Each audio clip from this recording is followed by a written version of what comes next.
नमस्कार तुम्हा सर्वांना श्रेया रेसिपीमध्ये तुमचे स्वागत आहे। आज मी मस्त झटपट आणि सोपी रेसिपी बनवणार आहे। तुमच्या घरामध्ये बी उरलेल्या पोळ्या असेल तर वाया घालू नका आणि त्या पोळ्यापासून मस्त टेस्टी रेसिपी तुम्ही पण नक्की ट्राय करून बघा। ती रेसिपी बघण्यासाठी व्हिडिओ तुम्ही शेवटपर्यंत नक्की बघा, तेव्हाच तुम्हाला ती रेसिपी कळेल। ही रेसिपी एकदम सोपी आहे आणि 10 मिनिटांमध्ये तयार होते आणि एकदम कमी साहित्य बी लागते। त्यामुळे ही रेसिपी तुम्ही शेवटपर्यंत नक्की बघा आणि श्रेया यूट्यूब चॅनलला सबस्क्राईब करा। इथे मी उरलेल्या पोळ्या घेतलेल्या आहे आणि त्या पोळ्याचे बारीक तुकडे करून घेतलेले आहे। ते मी मिक्सरच्या भांड्यामध्ये ॲड केले आहे। ते पण ॲड करून झाले आहे। आता त्या मिक्सरला बारीक करून घेतलेले आहे। अशा प्रकारे सर्व तुकडे बारीक करून घ्यायचे आहे। इथे मी 2 टोमॅटो घेतले आहे।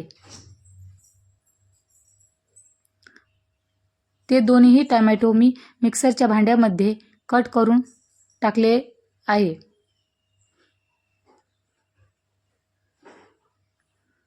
अशा प्रकारे दोन्ही टोमॅटो मी मिक्सरच्या भांड्यामध्ये कट करून घेतलेले आहे।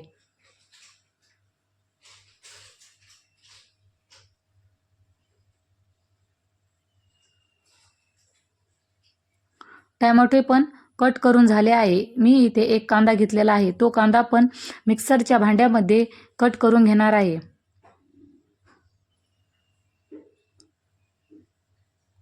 तो कांदा पण कट करून झाला आहे। आता आपल्याला त्याची मिक्सरला बारीक ग्रेव्ही करून घ्यायची आहे। मी इथे ग्रेव्ही पण करून घेतलेली आहे। कढईमध्ये मी थोडंसं तेल पण ॲड केलं आहे। त्यामध्ये तेल गरम झालं आहे, त्यामध्ये ग्रेव्ही ॲड केलेली आहे।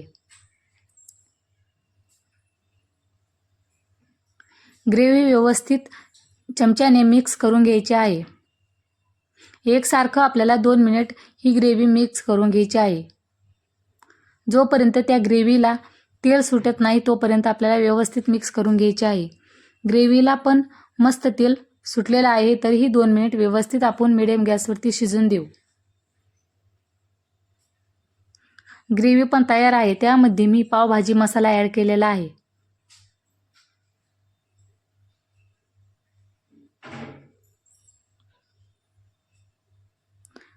लाल तिखट,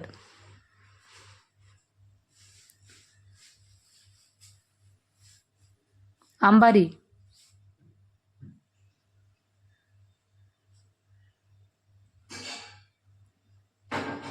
चवीनुसार मीठ,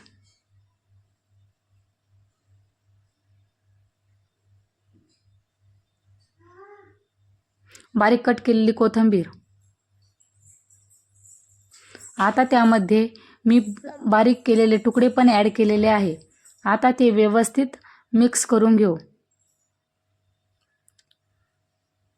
ते व्यवस्थित 2 मिनिट व्यवस्थित मिक्स करून घ्यायचे आहे।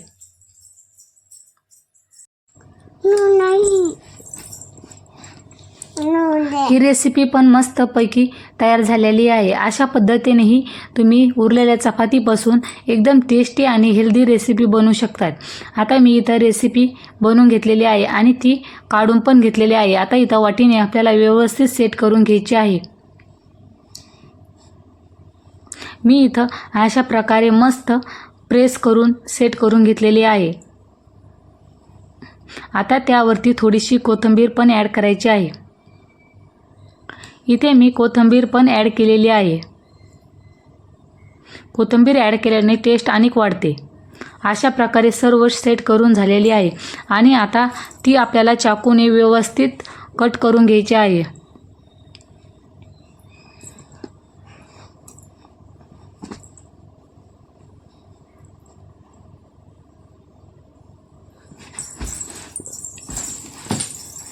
इथे मी चाकूने व्यवस्थित कट करून घेतलेली आहे।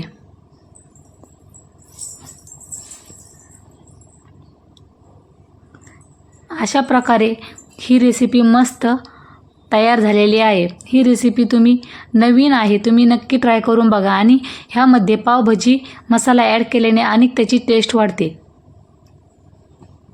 आणि एकदम कमी साहित्यामध्ये आणि झटपट रेसिपी आहे। त्यामुळे ही रेसिपी तुम्ही नक्की करा आणि तुमच्या घरच्यांना सुद्धा ही खूप रेसिपी आवडेल। त्यासोबत हे टमाट्याचे स्लाइड्स पण मस्त लागतात. अशा प्रकारे ही रेसिपी एकदम झटपट तयार झालेली आहे आणि खूप कमी वेळामध्ये ही रेसिपी तयार होते. ही रेसिपी सर्वांना आवडण्यासारखी आहे. अशा चविष्ट आणि भन्नाट रेसिपीसाठी श्रेया यूट्यूब चॅनलला सबस्क्राईब करा. तेव्हाच तुम्हाला ही रेसिपी व्हिडिओ रोज बघायला मिळतील. व्हिडिओ पूर्ण बघितल्याबद्दल तुमचे मनापासून धन्यवाद.